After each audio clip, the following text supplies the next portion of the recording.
당신의 지도는 아직 백지인 것입니다. 그래서 목적지를 정하려고 해도 길이 어디 있는지조차 알 수 없는 상황일 것입니다. 지도가 백지라면 난감해하는 것은 당연합니다.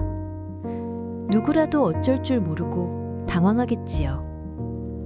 하지만 보는 방식을 달리해 봅시다. 백지이기 때문에 어떤 지도라도 그릴 수 있습니다. 모든 것이 당신 하기 나름인 것이지요. 모든 것에서 자유롭고 가능성은 무한히 펼쳐져 있습니다. 이것은 멋진 일입니다. 부디 스스로를 믿고 인생을 여한 없이 활활 피워보시기를 진심으로 기원합니다.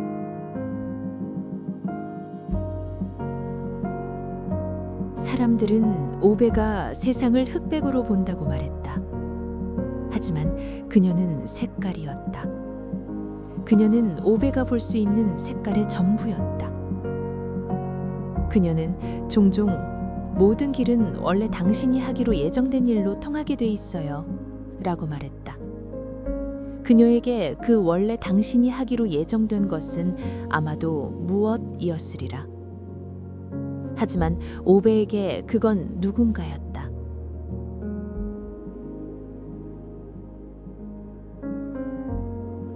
아우마메는 말했다. 하지만 메뉴든 남자든 다른 뭐든 우리는 스스로 선택했다고 생각하지만 실은 아무것도 선택하지 않은 건지도 몰라. 그건 이미 일찌감치 정해진 일이고 우리는 그저 선택하는 척 하고 있는 것 뿐일지도. 자유의지라는 거 그저 나만의 선입견인지도 모르지. 가끔 그런 생각이 들어. 만일 그렇다면 인생은 정말 암울해. 그럴지도. 하지만 누군가를 진심으로 사랑할 수 있다면 그게 아무리 형편없는 상대라 해도 그쪽이 나를 좋아해주지 않는다 해도 적어도 인생은 지옥은 아니다. 가령 약간 암울하더라도.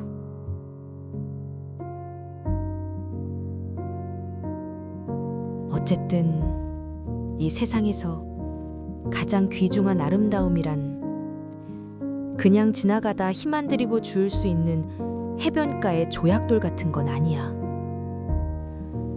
아름다움이란 이 혼돈의 세계에서 영혼의 고뇌를 겪으면서 만들어낸 거야. 그러나 그것을 모든 사람이 다 알아볼 수 있는 것은 아닐세.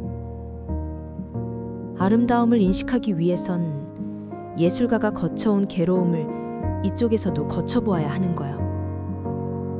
즉 그것은 예술가가 우리에게 들려주는 아름다운 멜로디와도 같은 것이며 제대로 판별해 들으려면 이쪽에서도 그만한 지식과 감수성 그리고 상상력이 필요하게 되는 걸세.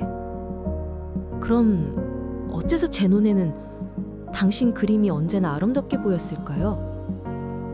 저는 처음 보자마자 감탄하고 말았거든요.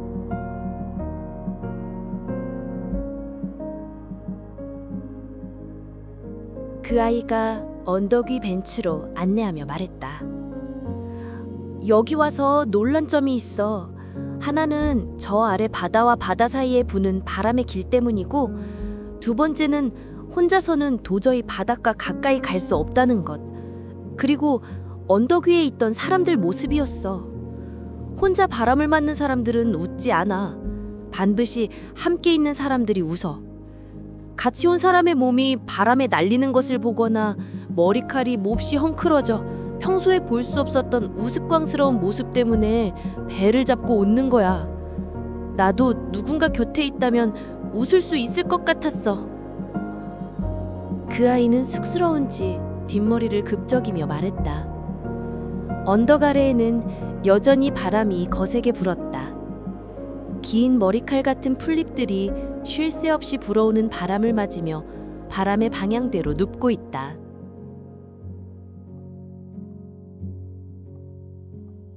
그러니까 형, 영혼이란 건 아무것도 아닌 건가? 아니, 그건 무슨 유리 같은 건가? 유리는 투명하고 깨지기 쉽지. 그게 유리의 본성이지. 그러니까 유리로 만든 물건은 조심해서 다뤄야 하는 거지. 금이 가거나 부서지면 못 쓰게 되니까, 버려야 하니까. 예전에 우린 깨지지 않은 유리를 갖고 있었지. 그게 유리인지 뭔지 확인도 안 해본 단단하고 투명한 진짜였지. 그러니까 우린 부서지면서 우리가 영혼을 갖고 있었다는 걸 보여준 거지. 진짜 유리로 만들어진 인간이었다는 걸 증명한 거야.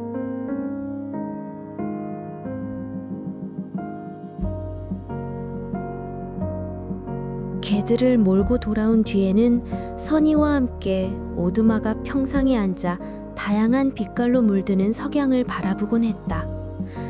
석양은 단 하루도 같은 날이 없어 매일 봐도 지루하지 않았다. 방랑과 탐색의 욕망이 충족된 개들도 우리 주위에 널브러져 게으른 휴식을 취했다. 그럴 때면 그녀는 이런 말을 했다. 잠깐이지만 우주의 아름다움을 엿보고 갈 수 있어서 얼마나 기쁜지 몰라. 이걸 다시 보려면 억겹의 시간을 기다려야 할 거야.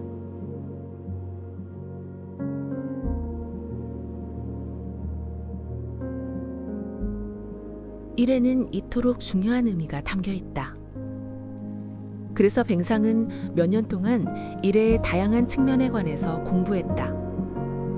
그리고 나서야 비로소 이의 의미를 배울 수 있었다. 이는 일에서 자연스럽게 생겨난다. 이는 분할이며 상호 보완성이다. 이는 서로 대립하며 보완하는 남성과 여성을 나타낸다. 이는 사랑을 뜻한다. 이는 자기 자신과 세계 사이의 거리를 상징한다. 이는 다른 것을 소유하려는 욕망을 나타낸다. 이는 오로지 자기 자신, 즉 일에만 관심을 갖는 것에서 벗어남을 뜻한다.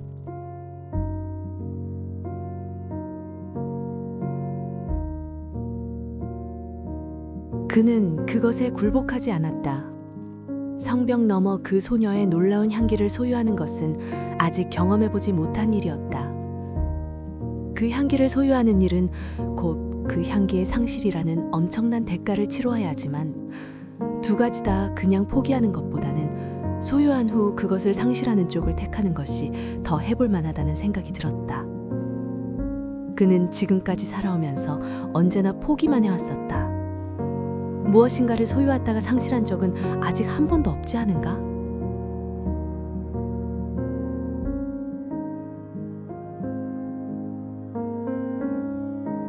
데이지는 개치비에게 다가가서 팔짱을 꼈다.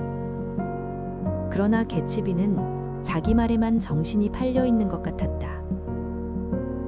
그 등불의 의미가 이제는 전혀 상관이 없다고 생각하는지도 모르겠다.